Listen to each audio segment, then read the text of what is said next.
Hey guys, there's a new Team House merch store. You can come and check it out. The link is in the description. You can get Team House stickers, Team House patches, which are really cool and really well done, American made. Team House t-shirts, hoodies, mugs. Shout out to that one person that bought the Eyes On mug.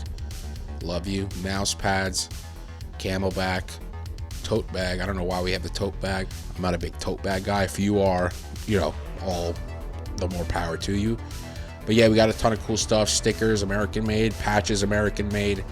T-shirts are also American made, but I don't fulfill them. I'm actually going to be the one shipping you the patches and the stickers. They're very cool. Check it out. The teamhouse-shop.fourthwall.com. That's a crazy URL. We'll change that, but don't worry. The link is in the description. Take a look. And in the show notes if you're listening to us on audio. We really appreciate it. And thanks for the continued support.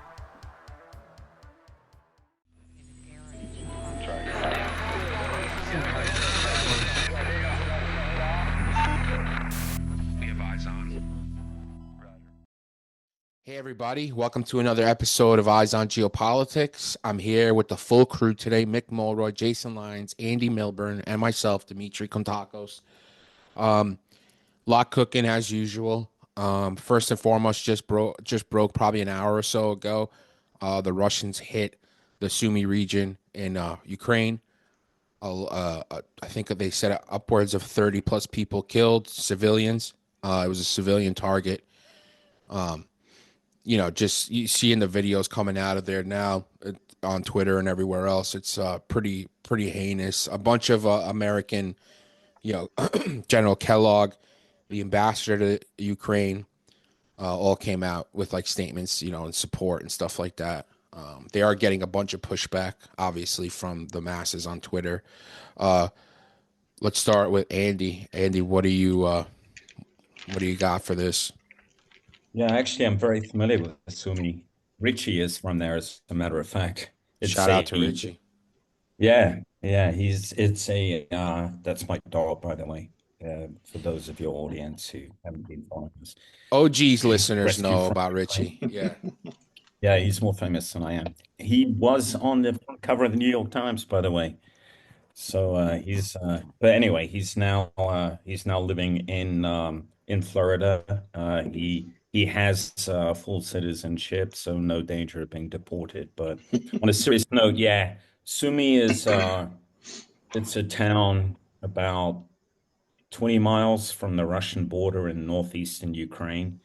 This particular attack, and I mean, it's no surprise to me at all, having spent almost a year and a half in Ukraine from the beginning of the war. Russian attacks, ballistic missile attacks, cruise missile attacks, drone attacks on cities are primarily, I mean, you can look this up statistically, are not aimed even at energy infrastructure. I mean, that's one of their side targets, but they primarily target civilian centers. And this one was timed obviously for Palm Sunday. Palm Sunday is for you, it's the weekend before Easter, and it's particularly a big time in Ukraine. It's a big deal for the Orthodox Church, and since the Russians and the Ukrainians share not exactly the same church,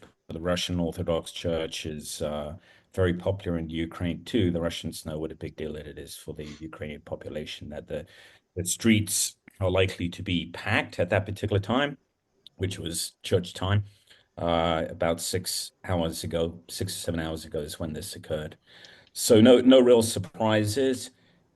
Just a reminder, in light of the fact that we seem to be shifting towards an apparent friendship with Russia, we as a nation, that the Russians are no business being our friends.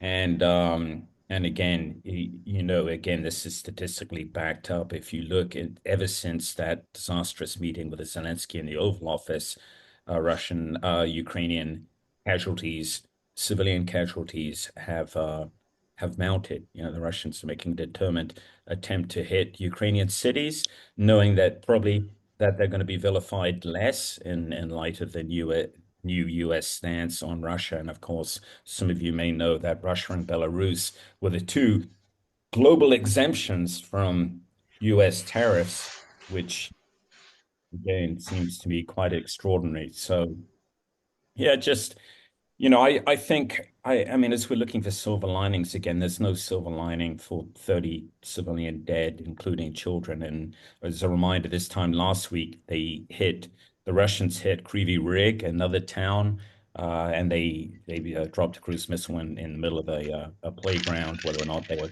specifically targeting that playground, who knows? But they killed a number of children. Uh, so, uh, as I look though at European reaction, I mean, this is simply solidifying what they already know, that Russia is the enemy.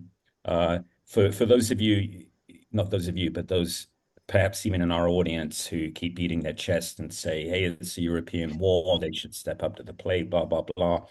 I've already commented about the ridiculous transactional approach to that. It's always been part of US strategy, an implicit understanding that we pay more than perhaps our fair share financially, but Europe is the battleground. They pay in terms of blood for Russian aggression, and that has been the way since the Marshall Plan back in the late 40s. It's an implicit understanding, and from a US point of view, it makes good sense with the richest nation on earth. But we are perhaps we are certainly reluctant to put our people in harm's way, and that's what the Europeans have been doing, will be doing. And again, that's the battleground. So that is all I have to say on that. Over to you guys. Just FYI, Andy, I am Greek Orthodox, so I understand what Palm Sunday is and what it means and stuff like that. And I'm here with you guys during Palm Sunday. Always I sacrificing. absolutely, yeah. I simply meant because I know you live in that that bed of iniquity and heathenism known as Brooklyn, and so I didn't know how far you'd strayed from your Orthodox roots, but it was just a reminder. Pretty far, to be honest, but I should be at church, though. I'm getting text messages like, "Are you coming?" I'm not, guys. Sorry. Mick, what do you got? Yeah, so I certainly agree with all that. I think it really shows this attack on Sumy really shows emphatically that the conciliatory, complementary approach to Russia is not the way to go. They did not agree to a ceasefire. Not only are they, and then they asked for specific carve outs of ceasefire that benefits them, like Black Sea and energy infrastructure, since the Ukrainians are being very successful in both of those areas. So it shouldn't be a carve out, it should be a ceasefire. And you shouldn't have to carve out not committing war crimes as part of any carve out of a ceasefire. That's obviously against the law. They specifically target civilian infrastructures and kill civilians, including children. So I don't know what we need to see to realize that not only are they not our friends, but we don't want them as our friends. You don't want President Putin and the people who would order these strikes as your friends. So, yes, I do think we should pursue a ceasefire, but the way we're doing it, with actually advocating for one side over our traditional historic partner, who is a democracy, who was the aggrieved party, is not the way to go. They launched these attacks before Special Envoy Witkoff left Russia. So that is essentially laughing at you. It really is. Yeah, so sorry, no, go ahead, Mick. I was just going to chime in, but yeah. So and then others, just some stats this morning that I was reviewing with a friend of mine. Over 100 missiles since this so-called ceasefire, not ceasefire, happened. Well over 2,000 drones, mostly from Iran, and if you're following the fighting on the ground closely, about 80% of the casualties now are coming from drones. Okay, so Witkoff went what? He went from Moscow down to Oman to talk to the Iranians. So most of the casualty producing effects on the battlefield right now are coming from the Shahed type drones. And then, thousands and thousands of other munitions have been fired by Russia into Ukraine. To Andy's point, this idea that it's, they're paying into this pot of NATO. What that is you pay a certain percentage, you're supposed to, of your GDP for your own defense, right? So if Europe spends more money on their own defense collectively, that's better for everybody. But it doesn't necessarily mean we get to spend less. In fact, we're hearing reports that we're going to go up to $1 trillion on our own defense budget. So it's not tethered to the GDP percentage of GDP that these countries pay for. And now they're going over that and exceeding it. So now's the time where we get the biggest benefit. And I do agree they should have been doing it the whole time, but now they are. So we don't want to withdraw from the most significant military alliance in history at the time when it's actually the strongest, right? When everybody's actually doing their part. That is not against the U.S. National security interests. We should build it. We should participate in it. And actually, we should lead it, because that's what the U.S. has historically done in the world, led the free world, not withdraw from it. And by the way, in case you're wondering, if you go to the Hill, because I do often, there's very few people who would disagree with what I just said on either side of the aisle. When the cameras are off, everybody knows Russia's not our friend. Everybody that I know up there, senators, representatives, with very few exceptions. So I think we really need to focus on who's the enemy here and who's dragging who along, and who's the party that was actually the country that was actually invaded, and then really put Russia in a place where they have to come to the table, because right now they don't see it. They don't see the benefit for them from the perspective of Russia. They think they can keep gaining terrain. They are very, the Donetsk region, they're taking some, they call them settlements or whatever they're terming a small village.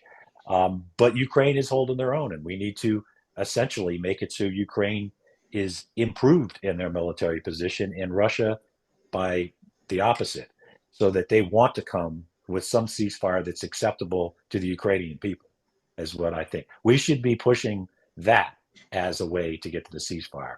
Compliments and capitulation are only going to make Russia less likely to sign anything significant and stick with it at all. And there does need to be a deployment of European forces to secure this ceasefire, or it's guaranteed that Russia will break it, just like they have every time in the past. That should be non-negotiable, and we should support it with air, because after all, it's a ceasefire, right? So if Russia doesn't intend to violate it, then what's the concern? Even Prime Minister Meloni from Italy, a very conservative prime minister, said that Russia shouldn't care about European deployment unless they intend to break the ceasefire. So we're a long way from where we need to be here, but the best way to get there is more support to Ukraine, and start dictating the terms of the ceasefire once they start getting the upper hand. This really exhibits again sometimes the fact that we don't even look at recent history. I mean, there's all this talk about Zelensky should step down. How about making it a term of a condition that Putin steps down? Right. I'm being serious. Yeah. I mean, The guy who's not elected. He's absolutely not elected. And history shows us from all this. Do you remember all that ridiculous talk about Russian reset way back under the Obama administration? And time and again, he has laughed at us when we've reached out a hand. He's doing it now.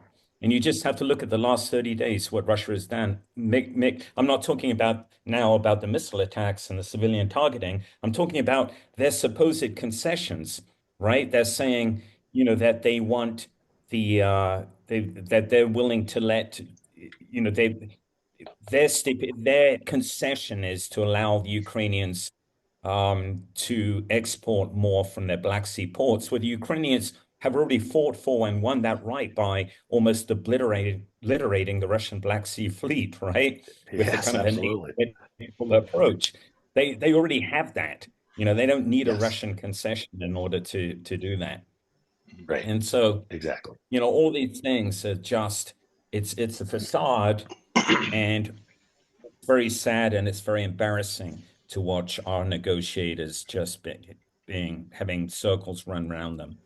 And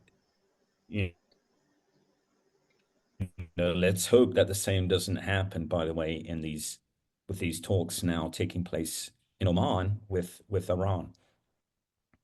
And I think something that is important, and it always has been important, is messaging on our part.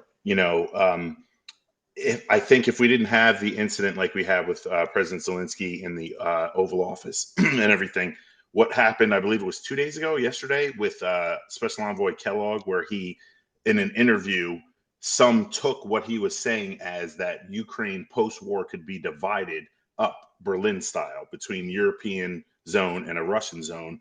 And he had to go back and correct that.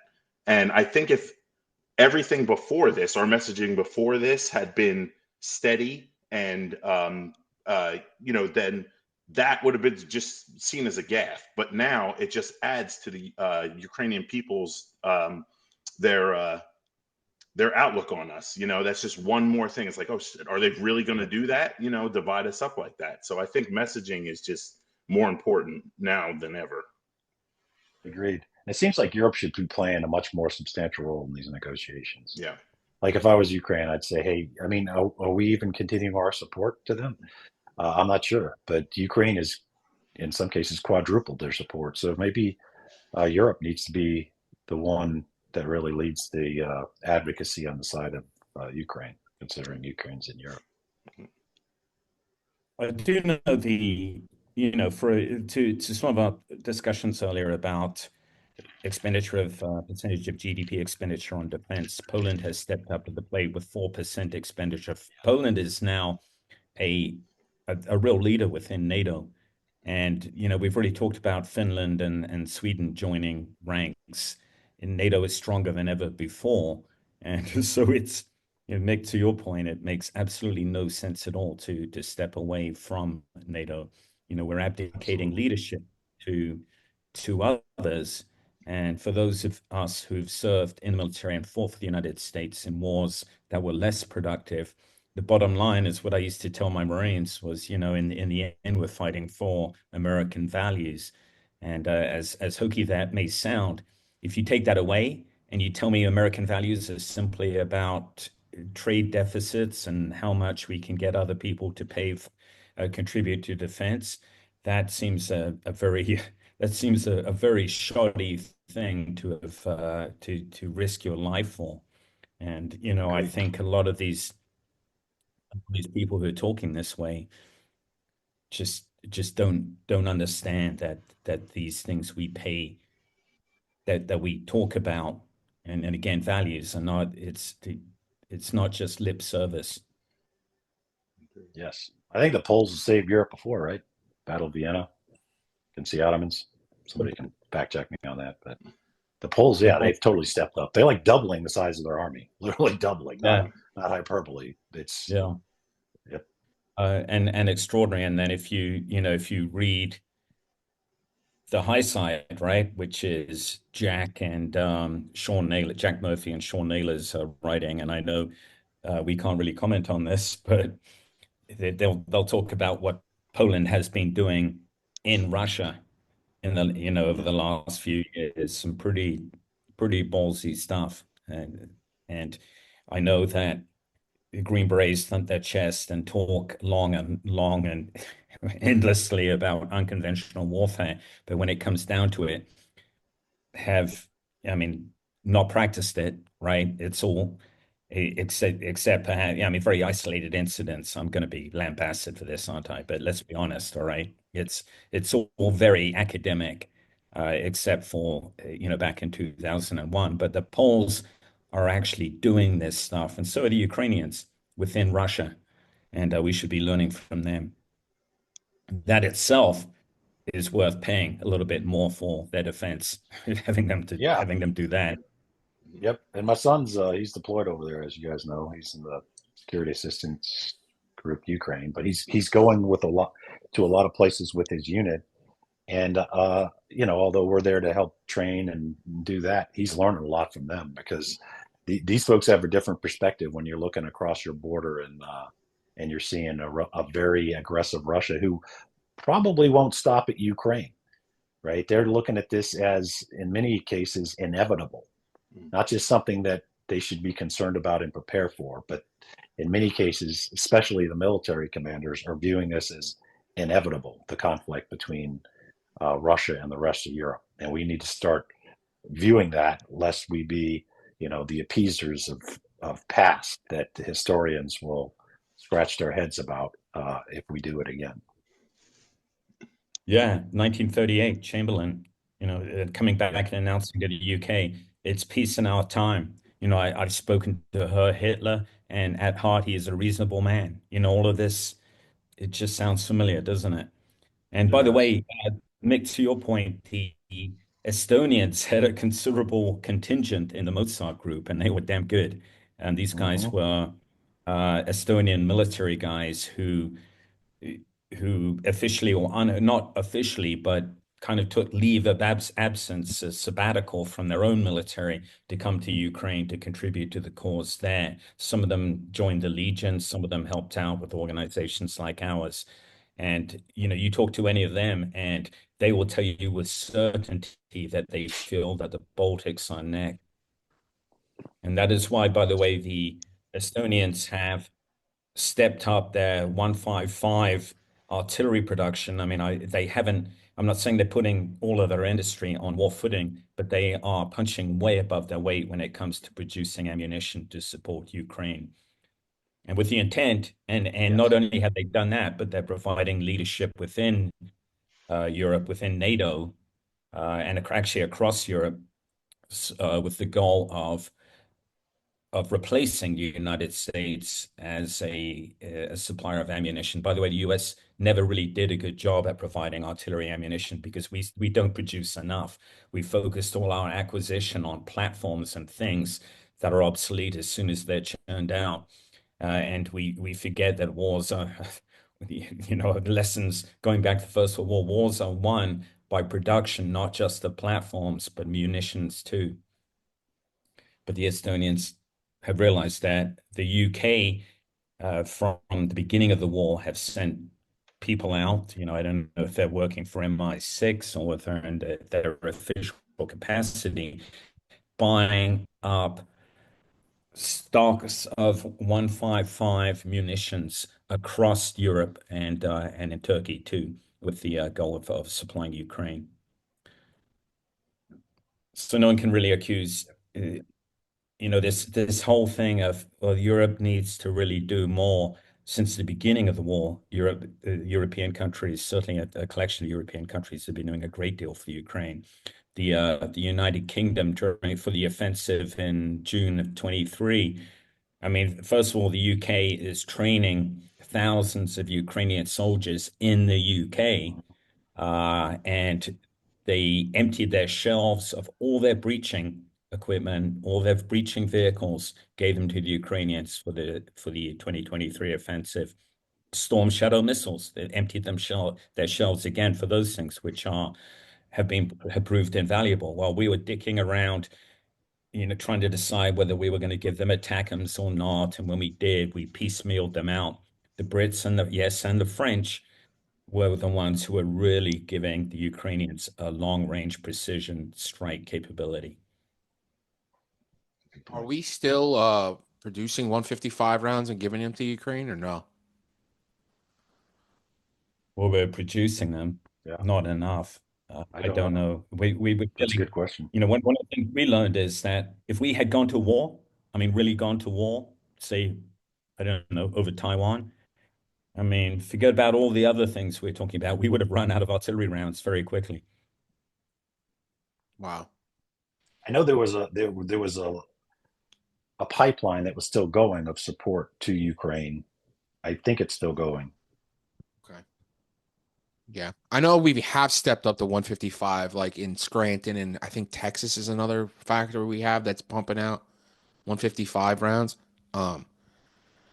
But yeah, if you're Ukraine or if you're the EU, you can't really rely on the US anymore. I mean, your future needs to be looking at this needs to be a homegrown solution, an EU Ukrainian solution. Yeah, we are. We're still supporting. Okay. Yes, there was a brief pause.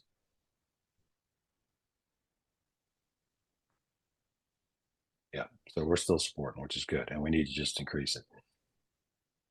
Moving up. It's, Go ahead. it's fair to say that, you know, in the last, we have not been consistent in our support of Ukraine, not just under this administration, but the previous administration too, right? True. Yes. That was through Republicans in the House, and it was not specifically, you know, it was about defense funding, right? But we held up supplying Ukraine for months, and you can draw a straight line correlation between that and increased Ukrainian casualties. So, in fairness, we've already shown that we are not dependable partners in the world, and you know, I suppose it's going to take us repeatedly failing to back up partners,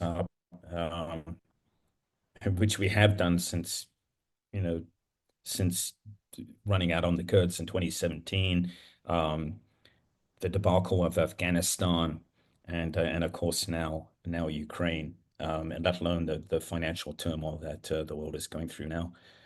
So I'm wondering at what stage we do. I'll read the reservoir of trust and the reputation that the United States has established as defender of the free world, as a bastion of all these values that we've talked about. I would be surprised if that hasn't already been whittled down to nothing. So the Ukraine Security Assistance Initiative has allocated $32 billion since 2022, and it's about to run dry. So that was what I was confused on.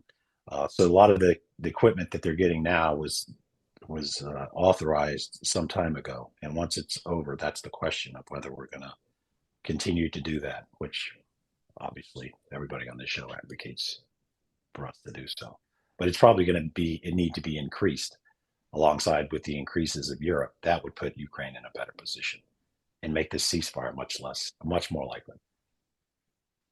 Yeah, so we've been talking about, I mean, we were going to hit on Iran in the Oman talks, but I want to talk about tariffs just because there's like it feels like there's like a global reordering of like who's buds with who now, especially with the tariffs on China at like 145% as of right now. I mean, it's up to, at some point it's going to change for sure. There was some word today that they're going to exempt electronics and other things. But you see China cozying up with the EU. There's talk about China and the EU talking electric cars from China to be imported to the EU.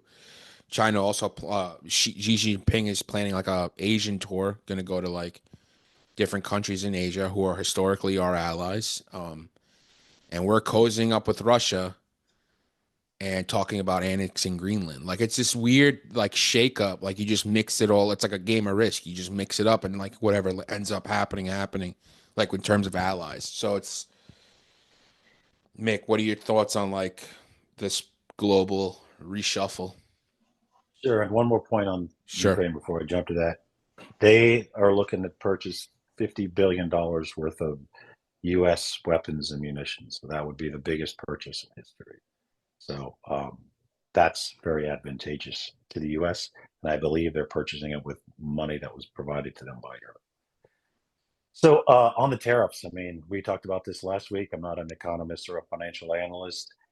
I think you really have to look at what I don't understand. So I'm going to form this and pose this in the form of a question: is what is our intent here, right? So if it's to bring home jobs, okay, we have a really low unemployment rate. We have probably more jobs or close to the amount of jobs open than we have people that are unemployed. And a lot of the jobs that would come aren't jobs that I think Americans would want. I think putting in China to assemble an iPhone, they get paid $500 a month, right? So I don't think those are the kind of jobs Americans would even consider. And of course, if they did consider it, they would get paid a lot more than $500 a month, which would mean this would be about a $3,000 to $4,000 phone, right? So, so maybe that's not the case. Are we trying to bring manufacturing home? Okay, I do think we should make more things here, just from a security perspective. But if we make deals with everybody and then end up lowering all the tariffs, it'll take away all the incentives to onshore the very manufacturing that we say we want. So I'm confused about that. And nobody's going to invest the billions of dollars not knowing whether all the tariffs are going to be gone tomorrow, since we're going back and forth with it, or that there's going to be another person in the Oval Office in 3.5 years before we even get done with our plant. And then, of course, the whole automation of plants. So I'm confused about that. So to your point specifically, D, when it comes to China, I think they have been ripping us off substantially for many, many years. Most people do in the intelligence community. I think we should have some kind of joint task force between the FBI and the CIA to really go after them like full throttle, to start throwing people out of the country, to start looking at student visas for what the Chinese, intelligence services look at them for as huge opportunities to steal our intellectual property. I think that we should do a lot more against China, but we should have done it with the cooperation of our historic allies, right? So we've picked a trade war with everybody. And now you've got, to your point, China's talking to Japan. They're talking to South Korea. They're talking to Europe. What if they all gang up on us? We could have had the opposite. We could have essentially gone to our treated allies, right? These are treated allies. These aren't just partners. And then gone and taken down China with a lot of clout. So I just don't understand it. Somebody told me yesterday that this is really and maybe somebody in our audience knows this better, but a way to eliminate the income tax by using tariffs as the primary source of governmental revenue. So like almost like a end around to do the fair tax plan, if you're familiar with that from if that's the case, it'd probably be best if they just explain it so people understand the plan. I don't know that it can do that, but at least I would understand the purpose. But anyway, so I think, and then of course, on top of that, if we would have gone with our traditional allies, historic allies, our allies against China, I think we would have had a better opportunity. If we actually decouple from China, the chances of a conflict over Taiwan go up substantially. Right, that's one of the biggest governing factors of China, restrictive factors, in other words, of them taking the military step to, invade and take over Taiwan, is because that would have, say, serious ramifications potentially on their economic well-being, unless they're already decoupled from the United States. So this also goes up, and I'm not saying that means we don't do anything in China. I am a big advocate for doing a lot more against China. It just seems like there's a better way to go about it. The one, not only that, Mick, but I'm disturbed to see I'm disturbed to see people who should know better talking about the fact, or almost saying as much, that we would not go to war over Taiwan. All right, let me just explain this, because it's not a very straightforward concept. It is true that I think that it's unlikely that we would go to war over Taiwan. But the point is, you don't admit that, right? Right. The whole point of ambiguity was that you want the Chinese to keep guessing. You don't start saying publicly, hey, we're not going to go to war over Taiwan.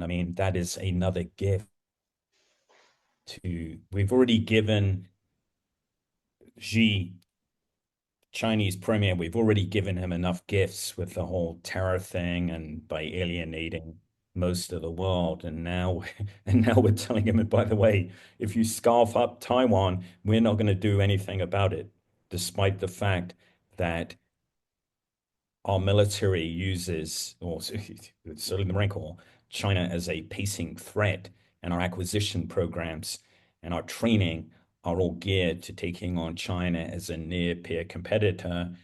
And the only realistic place where that might happen would be over the defense of Taiwan, or perhaps more realistically, to preempt and then try and win back Taiwan after as a, after a Chinese fait accompli. No, look, I know it's a tremendously, it's a very, I won't say an impossible, but it's strategically, it is a really tough proposition.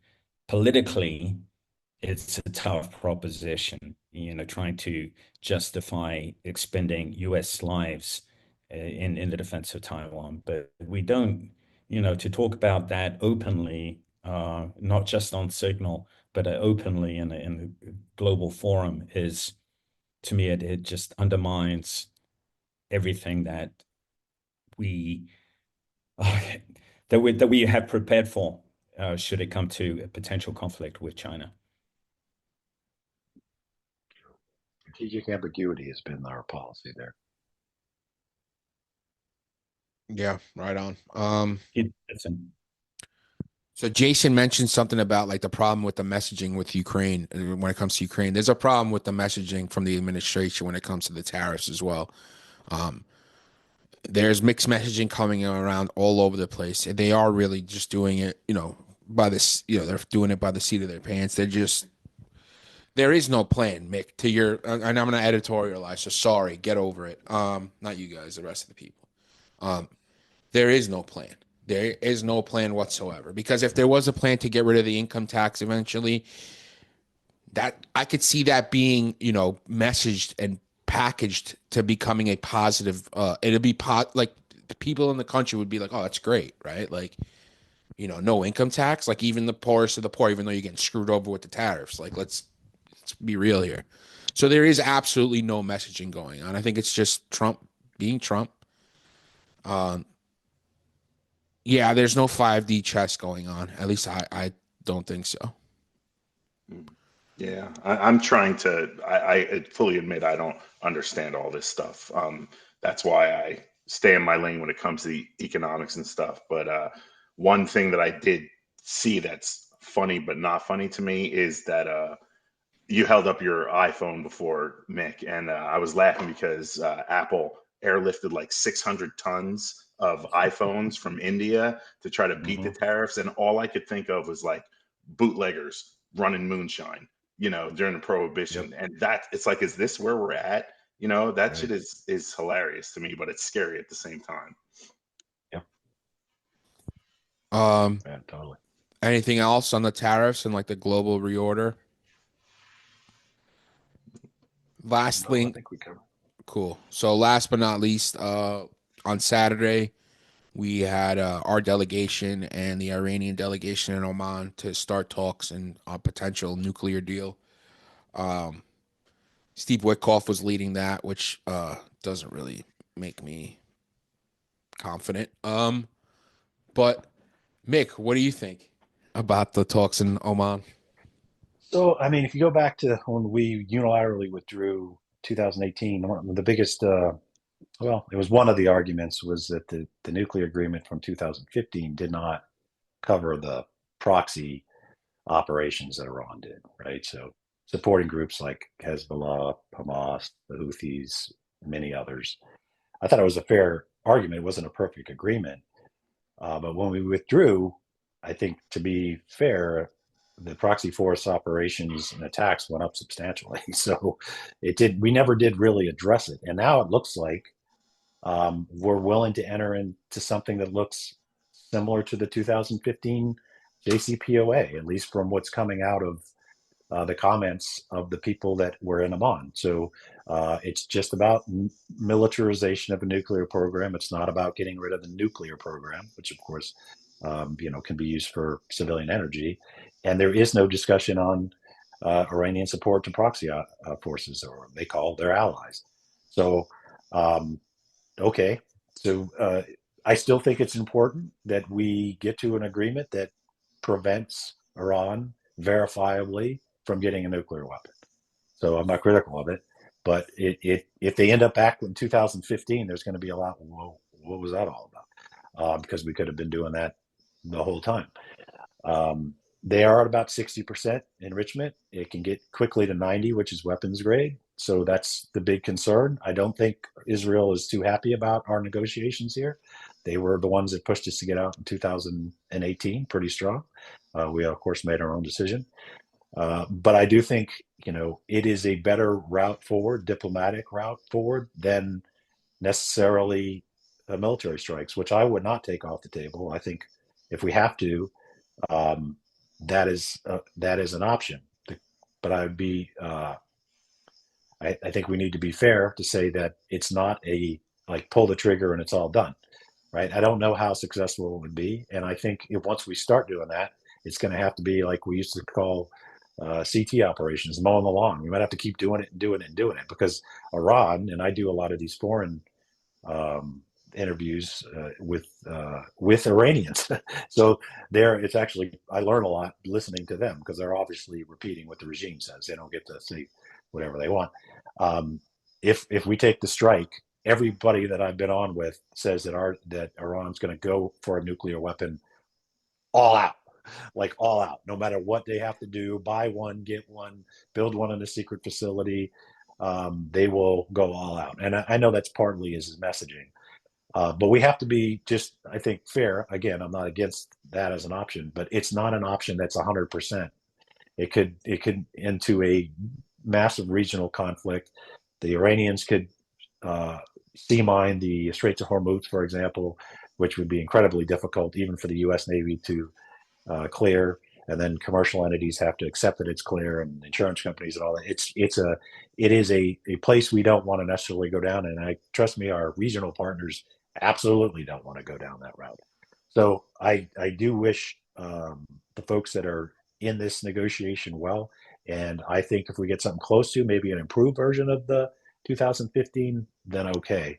And I would say, just like the Department of Defense said back then, is we'll just address the proxy forces separately, But anyway, so wish them luck. It's a better path to go down than the military path. We should not take the military path off the table, in summary, but we just have to accept that it's not as clear cut as we pull the trigger and this thing's over.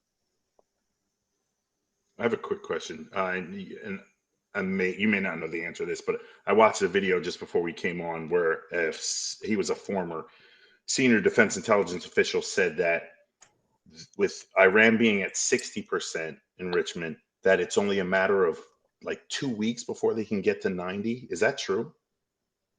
That's so it's that fast. Close to that, yes. And that's my knowledge from public, reporting. Then they have to get the triggering mechanism. Yeah. Right. So you have the amount of material, but I don't know, maybe they can purchase that from North Korea. The concern is that all this stuff could be sped up by contributions from North Korea or Russia.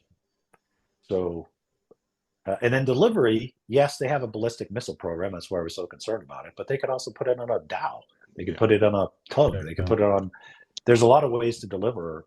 It's the actual, and we all know what'll happen. The difference between Kim Jong-un and Colonel Gaddafi, so there is a actual incentive of countries to acquire nuclear weapons, but it would trigger, a nuclear arms race in the Middle East. Saudi would get one, the Emirates, other countries, and then we'd have all these nuclear armed countries around the world, which isn't good for world stability, and certainly not in our age.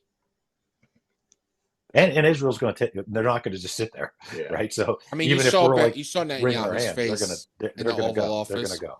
Yeah, they're going to not look steps. happy about Trump saying, "Yeah, we're going to meet up on Saturday," and So the thing is,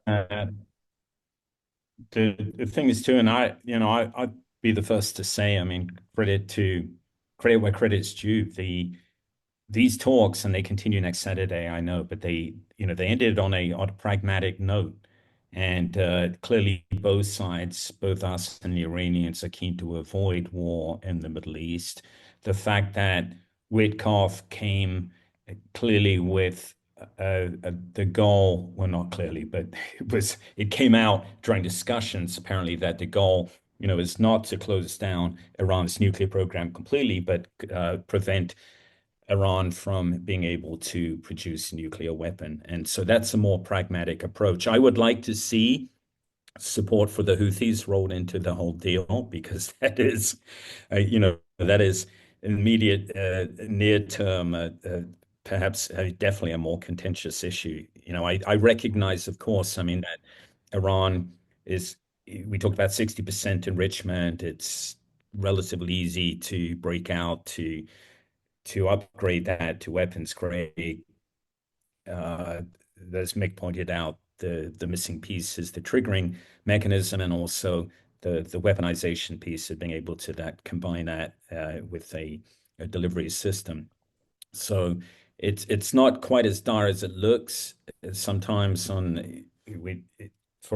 the Iranian nuclear program as far as imminency. However, what is of concern, if you're looking at recent comments in open source in the media, and they absolutely, and let's just call them opinions, right? But they're informed opinions, that actually the US is no longer in a position, for a number of reasons, where it could actually shut the program down. As Mick said, it would be mowing the grass and setting the program back.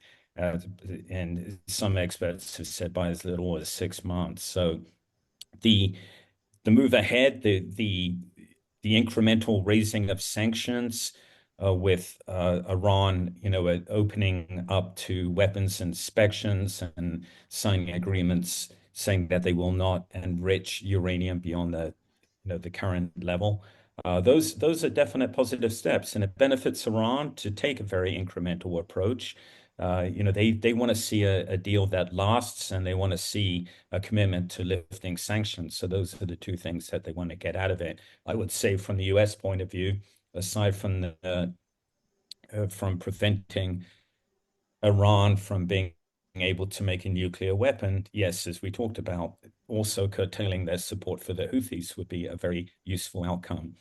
And Netanyahu, it's always good to see him stymied, but if the Israelis, I think the Israelis had the ability to go after Iran's nuclear program, they would have done so. And I think, he's probably hearing from his intelligence guys. Of course, the Israelis don't necessarily know what our capability is, but the Israelis, we talked about this a number of times. Yes, they've overcome a number of obstacles that were in the way before, like being able, the refueling piece. They wiped the table clean of Iranian, of really the effectiveness of Iranian IADS, integrated air defense systems. But the program is probably now, I'm talking about the Iranian nuclear program, buried so deep that even our bunker busters cannot reach them. That is a possibility. I'm just speculating here. That's all. And or they can't guarantee. We cannot guarantee wiping the program out. That's what I'm perhaps thinking. So anyway, positive signs, cautiously optimistic. Yeah, Mick, I know. Do you have to take off? Yep, I got to jump on. All right, get the hell out of here. It's always a pleasure. Right, give us a shout out on the show. See you, Mick. I will, absolutely. Thanks, Mick. That's Mick Mulroy, of course. To more important things. Of course, check out Mick Mulroy. All the links are in the description. Just to finish this off, Mick mentioned, it looks like the parameters of the nuclear deal are going to look a lot like the 2015 one that Trump and the Trump administration has lambasted and got us out of in 2018. Is it just so Trump can make a deal and take credit for it? I know this is because if it's the same exact deal or very similar, well, the benefit. Well, it's a good question. The one thing that JICPOA gave us, it did fall short in not addressing the proxies and Iran's malign influence throughout the Middle East, which arguably was more of an immediate threat at the time to US interests. And it does indeed not look as though this potential deal or the approach by negotiation is addressing the proxies. But perhaps it's recognition that the one thing that JICPOA did give us was the right to inspect, right? So we could monitor. And I understand all the potential shortfalls in these agreements. The Iranians can hide things, etc. But we did have access. And so I think probably there's an element of admission here that we do need that kind of access and visibility again now. And perhaps also an understanding that for reasons that we've already talked about here, Iran is in a much weaker position than it was back in 2015 in many ways. No, I'm not, aside from the nuclear program, I mean, the proxies, notably Hamas and Hezbollah, are on the ropes. The Houthis are they're getting bombed regularly. We've questioned the effectiveness of that, but nevertheless enough to, they've been quiet since January. So all Iran has left is its nuclear program. And so, and by the way, in the meantime, its economy has really gone deeper in the toilet, and so they are arguably more ready to negotiate. The other piece too, remember the JPOA was it was I think 6 countries involved, right? And these are just bilateral talks, which means perhaps that the talks are a little more effective, and it also kind of plays in with the administration's I won't say disdain, all right, for our European allies. I don't know. I'm speculating here. Well, I mean, you could speculate. You could just read that signal chat that was released, right? Yeah, About their thoughts absolutely. about the European allies. Also, I'd love to talk about like Israel. Like, you think Israel's going to want a carbon copy of the JPOA from 2015? I don't think so. No, I mean, this is not what Netanyahu wants at all. Netanyahu would like to see a strike take place. He would like to see the whole question of Iran being able to make a nuclear weapon removed completely. I mean, not make a weapon, but the nuclear program completely eviscerated and destroyed, such that it was never questioned again. Yeah. But again, I think that I think that's even if the U.S. supported such a stance, I think that's probably unrealistic. Yeah. I mean, I had it in my note as well about what's going on with Gaza. Like, it seems like they've totally cordoned off Rafah, or that southern. So yeah. Um, I'm gonna editorialize again. I think what's going on in Israel and what's going on in Gaza and what Israel's doing is fucking disgusting. It is a war crime. There are, Netanyahu and his war council are war criminals. Yeah, I get that. Like, October 7th was horrendous, and they needed payback, and they needed to smoke Hamas. But we've seen Israel be surgical with their CT and intelligence services. I think they could have gotten a better result by doing that rather than destroying an entire area and killing 50,000 civilians. I think, and like just a cutoff of aid and stuff like that. It's frankly fucking disgusting. And the pull that Israel has on us, both administrations, even the Biden administration doing the same thing. They gave Israel everything they wanted, but they kind of complained about it. The Trump administration less so. In turn, they give them whatever they want, but they don't really complain about it. So, man, I'm sorry I editorialized, but it's fucking disgusting what's going on. I got to be completely honest. Any thoughts, guys? Yeah, I mean, I can't say that I disagree. I think that, again, and I just had this discussion with someone the other day, that you can at the same time agree that Israel had every right to retaliate for October 7th. Absolutely. There is no taking that away. But it's gone way past that as far as I'm concerned. And no one can tell me, I don't care if you're a Middle East expert, you can't tell me that it has not gone beyond retaliation for Hamas and going after Hamas to now going after what seems like all of the Palestinian people. And I just think yeah, I think enough's enough. I'm not saying it has to completely come to a halt as far as military action against Hamas. I'm just talking about wholesale against the Palestinian people. It's just enough's enough. Milburn? Yeah, I mean, yeah, we talked about this many times on the show. It's but there's no, there's nothing curbing Netanyahu now. I mean, it's just no surprise, basically. I Yeah. don't know what to tell you on that.